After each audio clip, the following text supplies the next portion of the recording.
दुनिया की सबसे हैरत अंगेज चीजें जिन्हें देखकर वैज्ञानिक पागल हो गए। नंबर 5, यह है टॉम, जिसे लोग आइस का दुश्मन कहकर बुलाते हैं। उसका काम है बड़े और खतरनाक बर्फ के टुकड़ों को हटाना जो गिरकर गंभीर नुकसान पहुंचा सकते हैं। लेकिन टॉम के लिए यह महज एक काम नहीं है, यह उसका जुनून बन चुका है। बर्फ तोड़ने की प्रक्रिया उसे इतना रोमांचित करती है कि अब वह जहां भी बर्फ देखता है उसे हटाने का मन बना लेता है। टॉम ऊंची इमारतों पर चढ़ने और कठिन जगहों तक पहुंचने में जरा भी हिचकिचाता नहीं। उसकी भरोसेमंद कुल्हाड़ी हमेशा उसके साथ रहती है और हर बर्फ के टुकड़े को खत्म करना उसके मिशन का हिस्सा है। हाल ही में उसने एक लोहे की लंबी छड़ देखी जो पूरी तरह से बर्फ में जमी हुई थी। उसे बाहर निकालना उसके लिए किसी खजाने को खोजने जैसा था। नंबर 4, आपने कई बार इंटरनेट पर देखा होगा कि हवाई जहाज के खराब हिस्से को डक्ट टेप जैसा दिखने वाले टेप से जोड़ा जा रहा है। लेकिन क्या साधारण डक्ट टेप इतना मजबूत हो सकता है कि वह 30,500 फीट की ऊंचाई पर तेज हवा, दबाव और बदलते तापमान का सामना कर सके? असल में यह साधारण डक्ट टेप नहीं बल्कि स्पीड टेप है। इसे खास तौर पर हवाई जहाज की रिपेयर के लिए बनाया गया है। इसका निर्माण एल्यूमिनियम से किया गया है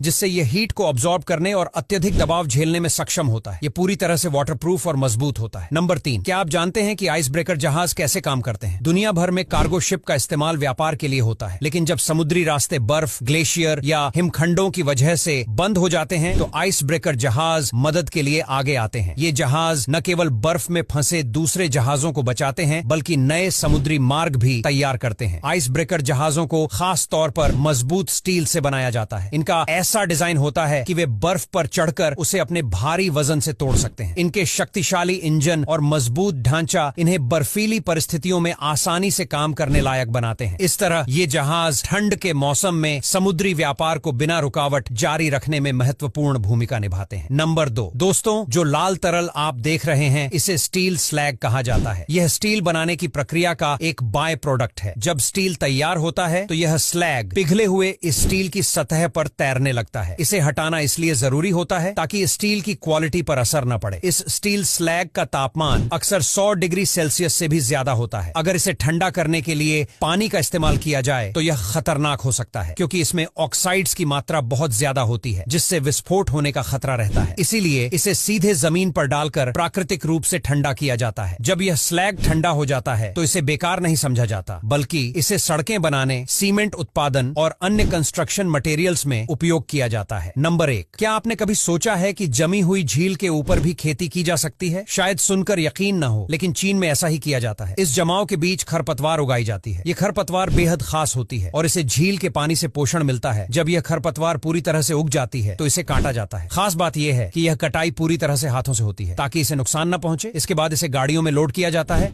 और फैक्ट्रियों तक पहुंचाया जाता है। फैक्ट्रियों में इस खरपतवार का इस्तेमाल करके टोकरी, चटाई और कई तरह के आइटम बनाए जाते हैं। अब यहां तक वीडियो देख ली है तो फिर वीडियो को लाइक और शेयर करना बिल्कुल भी मत भूलना। धन्यवाद।